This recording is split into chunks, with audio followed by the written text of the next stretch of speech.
Assalamualaikum warahmatullahi wabarakatuh. Selamat pagi anak-anak. Kali ini saya akan menjelaskan mapel PSR TV kelas 11 TAV. Nah, sebelumnya pertemuan berikutnya sudah menjelaskan tentang propagasi ya, suatu gelombang radio. Jadi sekarang kita lanjut untuk materi berikutnya. Untuk tujuan pembelajaran setelah ini adalah siswa itu dapat menginterpresentasikan saluran transmisi gelombang elektromagnetik radio. Yang pertama yaitu ada kabel antena. Untuk menghubungkan antena dengan pesawat dan pemancar dengan antena diperlukan kabel yang sangat khusus. Karena energi yang dipindahkan berfrekuensi tinggi, maka induktivitas dan kapasitansi kabel akan sangat mempengaruhi pemindahan energi. Kecepatan rambat akan terbatas. Untuk mengatasi hal itu, diperlukan kabel untuk frekuensi yang tinggi. Nah, ini jenis kabelnya ada konstruksi dan sifat. Ada kabel koaksial dan kabel pita. Nah, ini untuk kabel koaksial ada yang pertama di sini pastinya ada pembungkus plastik ya untuk isolasi ya. Ada konduktor, ini bagian konduktor kayak gini ya. Ada isolator, di sini isolator juga ada ini ada konduktor dalam. Kalau yang di sini kalau lebih jelas di sini ya ada center konduktor, ini kayak semacam bentuk kawatnya center konduktor. Ini dielektrik, ini aluminium foil, ini aluminium braid, ini tadi pembungkus plastik atau jaket. Ini kabel pita ya, ada 2 pengantar.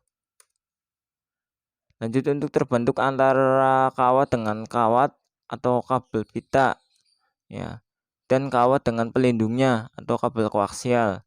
Dengan dielektrikum dari isolasi kabel, tahanan antar kawat membentuk daya hantar G, ini ya. Tahanan antar kawat ya, ini membentuk daya hantar G. Semakin tinggi frekuensi sinyal yang lewat, akan semakin tinggi ya X dari L tersebut, dan semakin kecil X dari C tersebut. Dari rangkaian pengganti dapat dilihat komponen-komponen membentuk suatu pelalu bawah. Dikarenakan tahanan R, tegangan menurun dan sebagian melewati daya hantar G. Kerugian-kerugian ini itu disebut redaman. Nah, ini konstanta redaman A dinyatakan dalam dB tiap 100 M. Ada 1 MHz yaitu 1 sampai dengan 600 MHz 27,5. Untuk redaman kabel dalam dB tiap 100 M, pada redaman kabel dB itu T-nya itu kurang lebih 20 derajat Celcius.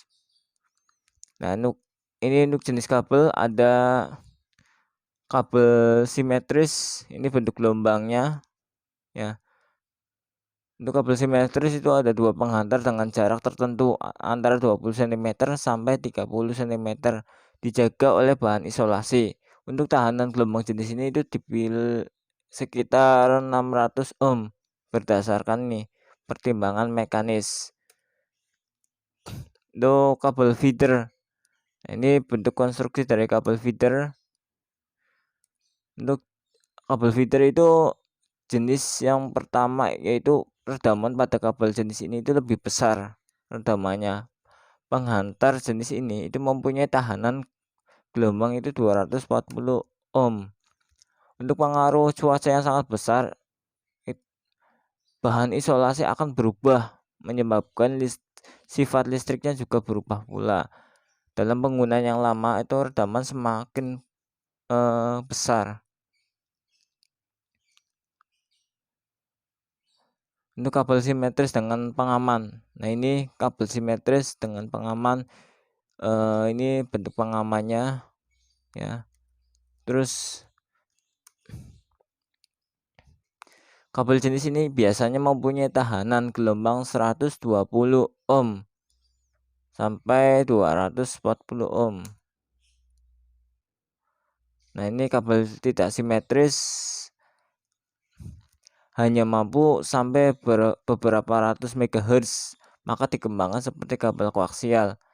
Kabel koaksial terdiri dari penghantar dalam, penghantar luar, berbentuk pipa, diantaranya adalah kosong.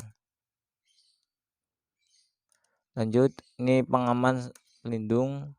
Oke, itu aja penjelasan dari saya untuk pertemuan sebelumnya melanjutkan pertemuan pertama ya.